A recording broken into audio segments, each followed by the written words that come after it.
The sun, barely climbing above the rooftops of Stockton, California, cast long, hazy shadows across the quiet residential street at precisely 8:10 a.m. on June 16, 2000. A pristine blue kick scooter, its chrome handlebars gleaming faintly, lay abandoned on the warm asphalt sidewalk, its front wheel cocked at an unnatural angle against the curb. Nearby, nestled amongst a cluster of fallen purple jacaranda blossoms, was a single child's bright pink sandal, its small Velcro strap half undone. The usual morning chorus of sparrows and distant traffic hum was eerily absent, replaced by a profound, suffocating silence that seemed to swallow the warmth of the early summer air. This tableau, an innocent child's belongings left behind in such disarray, painted a chilling picture of an abrupt, violent interruption, a sudden void where laughter and the mundane routine of a school day should have been. The scene spoke volumes of a life abruptly derailed, hinting at a terrifying narrative that had just begun to unfold. The chilling silence that descended upon Stockton's quiet streets that June morning, broken only by the distant hum of an unfolding tragedy, marked the beginning of a community's worst nightmare. The sight of Midsi's abandoned scooter and a single pink sandal wasn't just a visual clue, it was a visceral punch, signaling that a child's world had been violently upended, her laughter replaced by an agonizing void. This initial stark image sets the stage for a story of relentless fear, unwavering hope, and the desperate race against time to bring an innocent girl home. Before we continue with the intricate details of the investigation and the agonizing wait that followed, take a moment to subscribe so you don't miss the unfolding narrative of Midsi's disappearance and the incredible efforts to find her. Your support helps us share these crucial stories, reminding us of the hidden dangers and the enduring strength of human connection in the face of unimaginable adversity. The morning of June 16, 2000 broke with a gentle golden light filtering through the curtains of Midsi Sanchez's bedroom in Stockton, California. At precisely 7:15 a.m., the familiar chirping of sparrows outside her window served as a natural alarm. 8-year-old Midsi, a bundle of vibrant energy, bounced out of bed, her small feet padding across the cool linoleum floor. Her mother, Maclovia, was already in the kitchen, the aroma of toasted tortillas and coffee wafting through their modest home. Midsi, quickly dressed in her favorite light blue t-shirt, adorned with a shimmering dolphin, denim shorts, and proudly laced up her brand new white sneakers with pink stripes, a small reward for good grades. Her bright pink backpack, already packed with her sparkly pencil case and a granola bar, sat waiting by the door. This was her routine, a tapestry of comforting familiarity, woven with childhood innocence and the promise of a sunny Friday. At 7:45 a.m., after a quick hug from her mother and a playful shove from her older sister, Laura, Midsi was ready to embark on her short journey to school. With a final wave to Laura, who was still adjusting her backpack on the porch, Midsi pushed off, her blue kick scooter gliding smoothly over the warm asphalt. The chrome handlebars, polished by countless small hands, glinted in the burgeoning morning sun. The familiar whir of the scooter's wheels against the pavement was a sound of freedom and independence, a soundtrack to her daily adventure. She felt the gentle breeze on her face, carrying the faint scent of jasmine from a neighbor's bush and the dusty smell of the awakening street. Her new sneakers, their rubber soles gripping the scooter deck, felt light and fast. This wasn't just a commute, it was a moment of pure, unadulterated childhood, a brief escape into her own world before school. The quiet residential street, usually bustling with parents, seemed to hold its breath, bathed in the soft, early morning glow, utterly oblivious to the insidious threat that was, even then, closing in on her familiar path. Her route to Hazelton Elementary was a well-trodden path, a mere 4 blocks Midsi knew like the back of her hand. Her small, focused eyes scanned the familiar landmarks, the vibrant, overflowing rose garden belonging to Mrs. Rodriguez, its crimson and fuchsia blooms heavy with morning dew, releasing a sweet perfume into the air. She often slowed here, admiring the perfect petals, sometimes imagining herself as a tiny fairy flitting amongst them. Further along, the corner convenience store, with its brightly colored soda advertisements plastered on the windows, marked the halfway point. She'd glance at the rows of candy bars visible through the glass, a fleeting desire for a sugary treat momentarily distracting her from her destination. The sounds were consistent, too, the distant bark of Mr. Henderson's golden retriever and the rhythmic thud of a sprinkler down the street. These were the mundane, comforting anchors of her world, small details that made her journey feel safe and predictable. But on this particular Friday, June 16, 2000, Midsi's comforting morning rhythm was shattered with brutal, silent efficiency. As she passed the convenience store, her small frame moving with the lightheartedness of a child on the cusp of summer, the familiar landscape transformed into a stage for an unspeakable act. No scream, no desperate cry for help echoed through the quiet street. No neighbor, peering from behind lace curtains, bore witness to the horrific moment when the predator emerged. One moment, Midsi Sanchez was a visible, vibrant presence, a blur of blue t-shirt and pink backpack, her scooter wheels a testament to her journey. The next, she was gone, swallowed whole by the morning, leaving only the stark, chilling tableau of her abandoned scooter, its front wheel askew and a single pink sandal. Her laughter, her dreams, her very being, vanished without a trace, leaving a silence far more deafening than any cry. The morning's gentle rhythm in the Sanchez household fractured abruptly at 8:15 a.m. when Maclovia, stirring coffee, realized Midsi hadn't returned home from school. A knot of unease tightened in her stomach. Midsi was always punctual, her small blue scooter usually clattering against the porch steps by 8:05. A quick, frantic glance down the street from the porch yielded only the shimmering heat rising from the asphalt and the unmoving jacaranda trees. Fear, cold and sharp, pierced through the morning's warmth. Maclovia's hands trembled as she dialed 911 at precisely 8:20 a.m., her voice cracking as she reported her 8-year-old daughter missing. The initial police dispatcher's calm, almost dismissive tone, asking if Midsi had perhaps gone to a friend's house, intensified Maclovia's growing panic. She knew, with an instinct no logic could override, that something profoundly wrong had befallen her child on that familiar, sun-drenched street. The abandoned scooter and single pink sandal, still untouched, awaited discovery, a silent, chilling testament to the abruptness of Midsi's disappearance. Within the hour, the quiet residential street in Stockton transformed into a hive of desperate activity, the oppressive California summer heat already beginning to bake the asphalt. At 8:55 a.m., the first Stockton Police Department cruisers, their sirens momentarily flashing before being silenced, pulled onto the block, their presence a stark, unwelcome declaration of tragedy. Uniformed officers, their faces etched with professional gravity, began cordoning off the immediate area around Midsi's abandoned scooter and sandal with bright yellow tape, creating a stark visual barrier between normalcy and unfolding crisis. K-9 units, their handlers issuing low, urgent commands, arrived shortly after, their trained noses lowered to the heated pavement, searching for a trace. Neighbors, drawn by the sudden commotion and the chilling whispers of a missing child, emerged from their homes, their faces pale with dawning fear. A silent, collective understanding settled over them. One of their own was gone, and the clock was already ticking. The first volunteers, their expressions a mix of disbelief and grim determination, began to gather, clutching freshly printed flyers bearing Midsi's smiling face. The initial hours of the investigation were plagued by a frustrating lack of concrete evidence and a disorienting haze of conflicting accounts. Investigators, sweating in their heavy uniforms under the relentless 95-degree Fahrenheit sun, interviewed every resident on the block, their clipboards filling with vague, unhelpful observations. "I saw a white van," one woman offered, "but it was just driving by." Another recalled, "Maybe it was older, kind of beat up." These nebulous descriptions of a suspicious white van became a recurring yet infuriatingly unspecific detail. No one had witnessed the actual abduction, no scream had pierced the morning air, leaving a gaping void in the crucial moments Midsi vanished.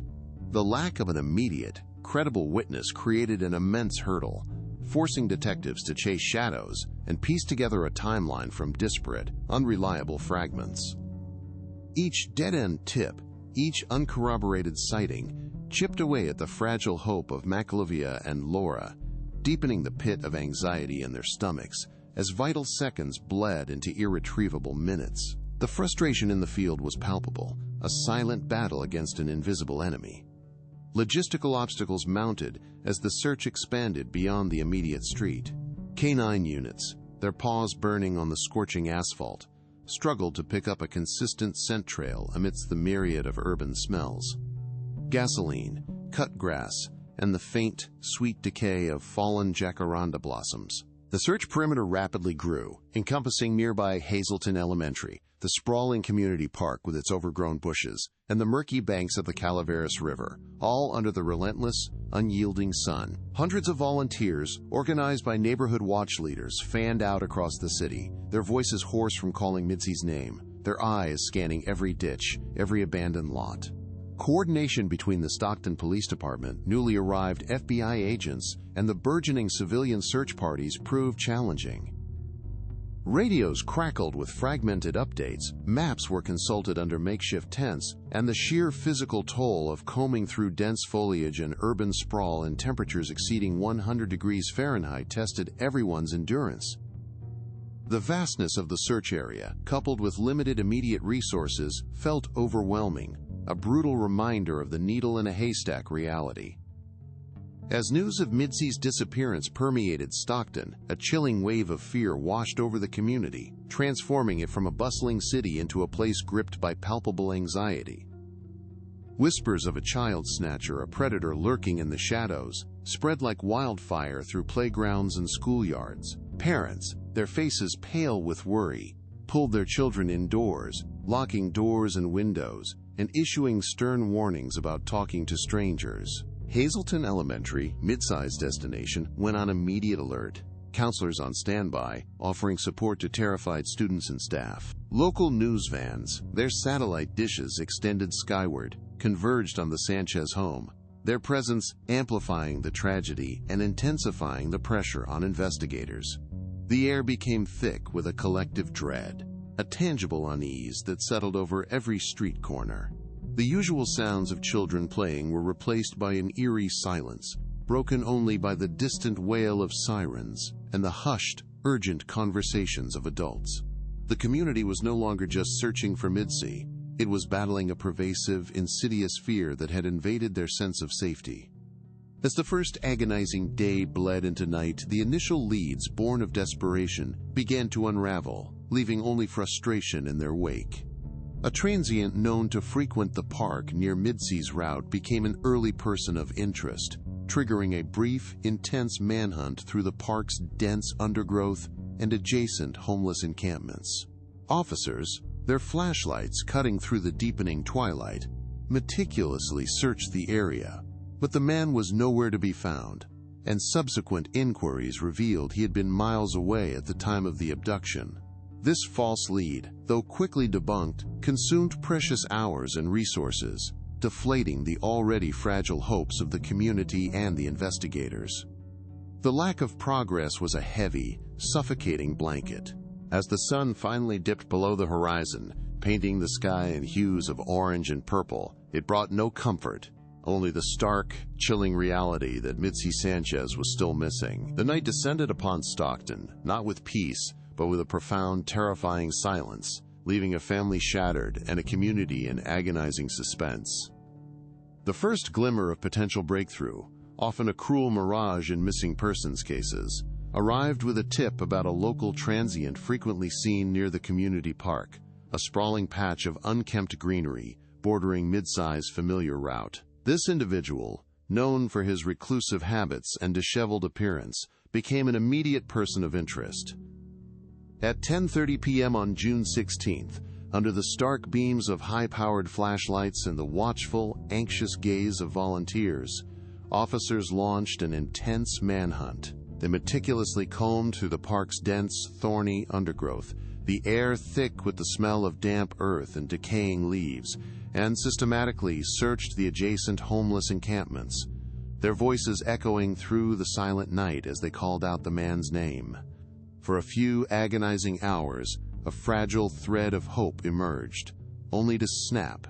The man was nowhere to be found, and subsequent inquiries, painstakingly piecing together his movements, revealed he had been miles away, seeking shelter in a downtown mission, at the precise time Midsi vanished. This false lead, though quickly debunked, consumed vital resources and precious time, casting a pall of renewed frustration over the exhausted search teams. Just as the community grappled with the disappointment of the transient lead, another promising, yet ultimately misleading avenue emerged. Days later, on June 18th, a grainy surveillance video from a gas station on the outskirts of Stockton, approximately 3 miles from Midsi's home, captured a white van matching the general, vague description initially provided by some residents. The footage, time-stamped at 8:05 a.m. on the morning of the abduction, showed a vehicle with a distinctive, albeit blurred, side panel. Investigators, fueled by a renewed sense of urgency, spent countless hours meticulously enhancing the footage, cross-referencing vehicle registrations, and tracking potential routes. The discovery reignited a flicker of hope in Maclovia's eyes, a desperate yearning for a tangible clue. However, after an arduous 36-hour investigation, the van was definitively identified. It belonged to an innocent delivery driver, a man in his late 50s with a neatly trimmed gray beard, who was simply on his routine morning route, delivering baked goods to local diners. The van was a common model, and the distinctive panel was merely a trick of light and shadow on the low-resolution video. This revelation, communicated to the public on the evening news, was a crushing blow, leaving investigators and the community once again chasing shadows, their energy and morale visibly drained. The relentless cycle of hope and despair began to take a severe toll on the community and, most acutely, on Midsi's family. Each false lead, each suspect cleared, chipped away at their already fragile emotional reserves. Volunteers, their voices hoarse from days of calling Midsi's name, their faces etched with exhaustion, continued to distribute flyers that, after days under the scorching California sun, were beginning to curl and fade at the edges. The initial frenetic energy of the search slowly gave way to a weary, grim determination, punctuated by moments of quiet despair. Maclovia and Laura, clinging to the smallest shred of positive news, would experience a brief, agonizing surge of adrenaline with each new development, only for it to be extinguished, leaving them more devastated than before. The weight of the unknown, the gnawing fear for Midsi's safety, coupled with the crushing disappointment of dead ends, created a pervasive atmosphere of psychological exhaustion. The city, once buzzing with activity, now felt heavy, its collective breath held in a perpetual state of agonizing suspense. For the dedicated team of investigators from the Stockton Police Department and the newly arrived FBI agents, the mounting false leads were a source of profound internal frustration. Hours bled into days, marked by endless cups of stale coffee, late-night strategy sessions, and the constant hum of fluorescent lights in the cramped incident room. Evidence boards, once sparse, were now cluttered with photographs of cleared suspects, maps crisscrossed with abandoned search patterns, and timelines riddled with uncorroborated sightings. Detectives re-interviewed witnesses, hoping a fresh perspective or a forgotten detail might emerge, but often found only the same vague, unhelpful observations. The scorching 100-degree Fahrenheit temperatures outside were mirrored by the heated tension within the command center, as the ticking clock amplified the pressure. They were pursuing a ghost, a predator who had left almost no trace, and the lack of a tangible breakthrough felt like a personal failure with every passing moment. Yet, amidst the exhaustion and the growing despair, a grim, unwavering resolve hardened in their eyes. They would not stop until Midsi Sanchez was found. Amidst the crushing weight of false leads and dwindling hope, a pivotal breakthrough emerged, not from high-tech forensics, but from the simple yet profound act of a neighbor finally connecting the dots. It was late on June 18th, 2 agonizing days after Midsi's disappearance, when a call came into the Stockton Police Department's tip line. Mrs. Elena Ramirez, a retired schoolteacher living 2 houses down from Midsi, had been watching the evening news, her heart heavy with dread. Suddenly, a seemingly innocuous detail from her morning routine, previously dismissed as irrelevant, clicked into terrifying focus. She recalled seeing an older model white van, distinctively marked by a large patch of rust on its rear passenger door and a noticeable dent above the driver's side wheel well, parked unusually close to the corner where Midsi vanished. The memory, previously a fleeting background element, now pulsed with chilling significance, offering a concrete description far beyond the vague white van that had haunted the initial investigation. This newfound, granular detail provided the first tangible thread for investigators to truly pull on. Armed with Mrs. Ramirez's precise observation, detectives revisited every piece of surveillance footage painstakingly collected from local businesses, no matter how distant or blurry. Hours of monotonous review, previously yielding only frustration, suddenly gained a renewed purpose.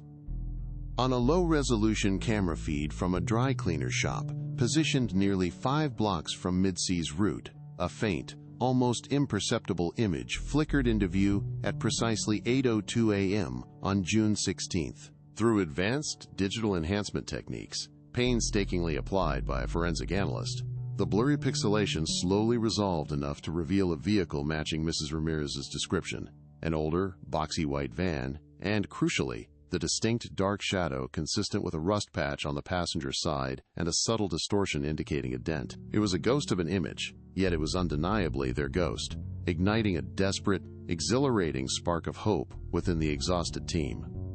With a corroborated, albeit still somewhat vague, physical description of the suspect vehicle now in hand, the investigation pivoted from a broad, undirected search to a targeted, methodical pursuit. Detectives immediately initiated a comprehensive sweep of state and local vehicle registration databases, filtering for older model white vans, specifically those registered within a 20-mile radius of Stockton, and matching the visual cues of the rust and dent. This was still a monumental task, but no longer a blind one. Thousands of records were meticulously cross-referenced with known criminal histories, particularly those involving similar abduction offenses. The air in the incident room, usually thick with the stale scent of coffee and despair, now crackled with a focused energy. Every entry was a potential lead, every discarded match, a renewed push forward, as the list of possibilities slowly, agonizingly began to shrink. The relentless digital sifting eventually yielded a handful of promising matches, and one name in particular stood out. Registered to a quiet, unassuming address just a few miles from Midsi's home was an older model Ford Econoline van, white in color, owned by a man named Jose Luis Martinez. A quick preliminary background check revealed a seemingly unremarkable life, a 41-year-old local resident employed in construction with no recent run-ins with the law. However, a deeper dive into his past, triggered by the sheer specificity of the vehicle match, unearthed a chilling detail that sent a cold wave through the incident room. Martinez had a prior conviction for a similar, though less severe, offense involving a minor several years prior, a detail carefully sealed but now brought to light. The suspect wasn't a phantom. He was a concrete individual, living quietly among them, and the hunt had just entered its most critical and terrifying phase. The name that surfaced, Jose Luis Martinez, initially offered little to raise an immediate alarm, painting a picture of mundane normalcy that was, in itself, unsettlingly deceptive.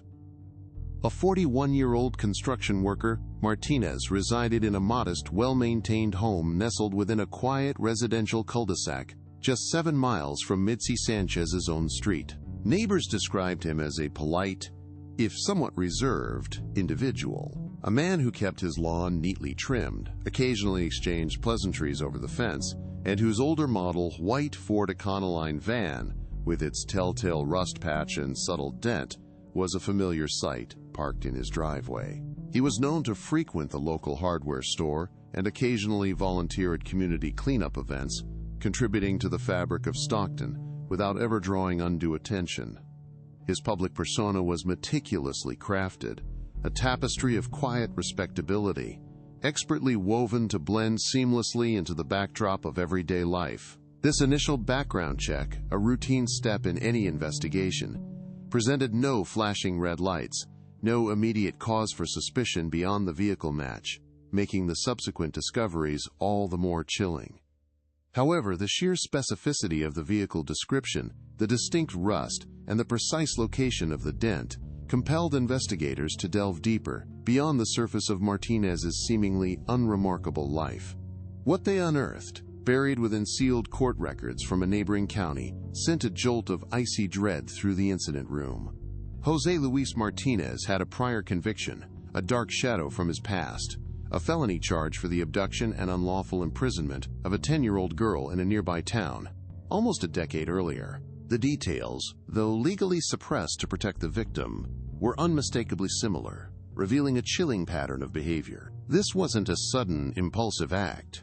It was the work of a calculated predator, one who had served his time, returned to society, and meticulously rebuilt a facade of normalcy, living quietly among the very people he had once again threatened. The revelation was a moral twist, shattering the comforting illusion that monsters lurked only in the shadows, revealing instead that they could walk among us, indistinguishable from any other neighbor. The disclosure of José Luis Martinez's hidden past sent a wave of profound shock and disbelief rippling through the Stockton community, a betrayal that felt deeply personal. The quiet man who lived down the street, the one whose children attended the same schools, who waved from his garden, was now unmasked as a dangerous predator. The initial fear of a faceless stranger was replaced by a more insidious, unsettling dread. The enemy had been within their gates all along, blending seamlessly into the rhythm of their daily lives. Mothers clutched their children tighter, their eyes now scrutinizing every familiar face, every polite gesture, with a newfound, agonizing suspicion. The sense of security, already fragile from Midsi's disappearance, shattered completely. It was a stark, horrifying lesson in the deceptive nature of appearances, forcing the community to confront the uncomfortable truth that evil often wears the most ordinary of masks, thriving undetected in the very spaces once considered safe and familiar. With the unmasking of José Luis Martinez, the investigation shifted into its most critical and terrifying phase. The hunt was no longer for a phantom vehicle or a shadowy figure. It was for a concrete individual, a man with a name, an address, and a chilling history. Stockton police and FBI agents, their exhaustion momentarily forgotten, moved with a renewed, grim determination. A tense 24-hour stakeout was immediately initiated around Martinez's unassuming home, every possible exit meticulously covered, every shadow watched. The air crackled with anticipation, a desperate hope mingling with the chilling knowledge of what this man was capable of. The time for chasing vague leads was over.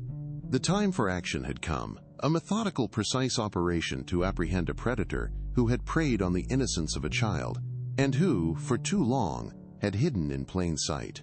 The fight for Midsi Sanchez had just found its target. With the unmasking of José Luis Martinez, the investigation shifted into its most critical and terrifying phase. The hunt was no longer for a phantom vehicle or a shadowy figure.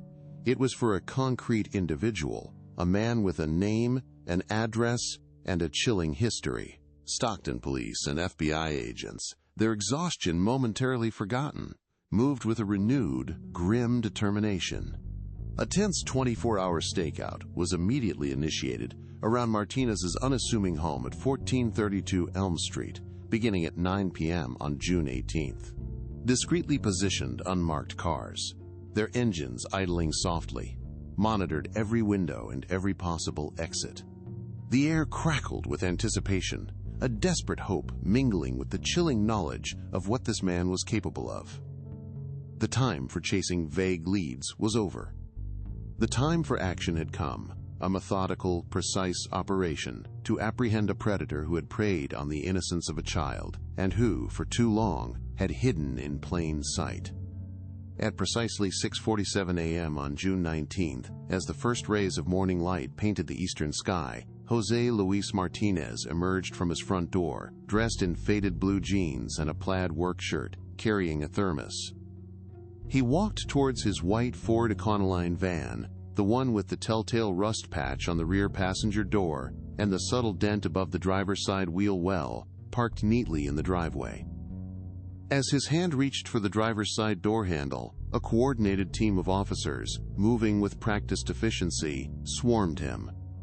There was no struggle, no dramatic escape attempt, only a brief, almost imperceptible flicker of surprise in his eyes before a cold, detached resignation settled over his features. His demeanor remained eerily calm, devoid of the panic or outrage one might expect from an innocent man. He offered no resistance as handcuffs clicked into place, the metallic sound cutting through the quiet morning air. Simultaneously, forensic teams, clad in sterile white suits, descended upon the van, their gloved hands meticulously beginning the search for crucial evidence. Martinez was transported to the Stockton Police Department for interrogation, a sterile room with harsh fluorescent lighting and a single metal table. Detectives, including lead investigator Sergeant Miller and FBI Special Agent Chen, sat opposite him, their expressions unwavering. Initially, Martinez maintained a calm facade, offering clipped, one-word denials to every question. He claimed he had been home all morning on June 16th, a blatant lie contradicted by the dry cleaner's surveillance footage that placed his distinctive van near Midsi's route. As the interrogators presented him with a growing mountain of irrefutable evidence, Mrs. Ramirez's precise description, the enhanced video stills, and the preliminary findings from his van, including trace fiber evidence consistent with Midsi's blue t-shirt. His composure began to fracture. Finally, after nearly 6 grueling hours, with the weight of inescapable proof pressing down, Jose Luis Martinez, in a quiet, chillingly emotionless voice, broke. He confessed to Midsi's abduction, revealing she was bound but alive, held in a remote, dilapidated shack approximately 25 miles east of Stockton, nestled deep within an isolated, overgrown vineyard. Midsi's rescue brought an overwhelming wave of relief, yet the emotional scars carved by those agonizing hours ran deep, a permanent imprint on her young spirit and her family's psyche. Maclovia and Laura, though eternally grateful, grappled with the lingering shadows of trauma, the joyous reunion underscored by the chilling knowledge of what could have been. Stockton, once a community that fostered a comfortable sense of security, was forever altered. The initial fear gave way to a pervasive vigilance, a quiet understanding that innocence was fragile and evil could wear a familiar face. Playgrounds, once bustling, now held a different kind of quiet. Parents, eyes scanning, always watchful. The case of Midsi Sanchez became a stark, enduring reminder of childhood's profound vulnerability, a testament to the hidden dangers that lurk unseen, and the unwavering, collective responsibility to safeguard the most precious among us, ensuring that justice, though hard won, always prevails.